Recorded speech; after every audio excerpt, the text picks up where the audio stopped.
అధికారం కోల్పోవడంతో కేటీఆర్ కి మతభ్రమించి మాట్లాడుతున్నారన్నారు మంత్రులు పొన్నం ప్రభాకర్, తుమ్మల, కొండా సురేఖ.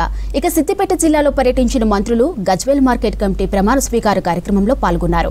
ప్రతిపక్షాలు చేస్తున్న అసత్య ప్రచారాలను రైతులు పట్టించుకోవద్దన్నారు మంత్రులు. ఇక రైతులందరికీ కాంగ్రెస్ ప్రభుత్వం అండగా ఉంటుందన్నారు.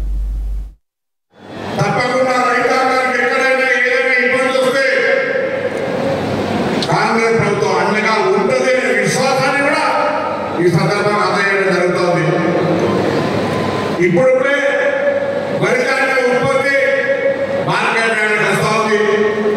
ఆలస్యం కావద్దు, మధ్యకాలానికి అమ్ముకోవద్దని కొనుగోలు కేంద్రాలు 1వ తేదీ నుంచే ప్రారంభించేలా నిర్ణయం తీసుకోవడం జరిగిందని మాట సందర్భంగా మనం చెప్తాం.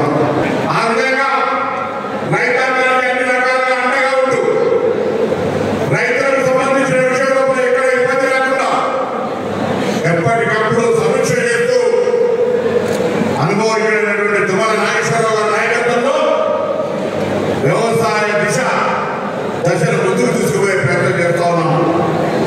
తప్పకుండా ఈ మార్కెట్ కమిటీలన్నీ రాష్ట్రంలో నూతనంగా ఏర్పడుతున్న పాలక వర్గాలన్నీ రైతులతో సమన్వయం చేసుకొని ప్రభుత్వ ఆలోచనకు అనుగుణంగా రైతులకు ఎక్కడ ఇబ్బంది కలగకుండా వాళ్ళ ఉత్పత్తులు అంటే దళాల పాల్గొనకుండా అమ్ముకునే వేదికగా మీరంతా శ్రమపడాలని కోరుతా ఉన్నారు. క్షేత్ర స్థాయిలో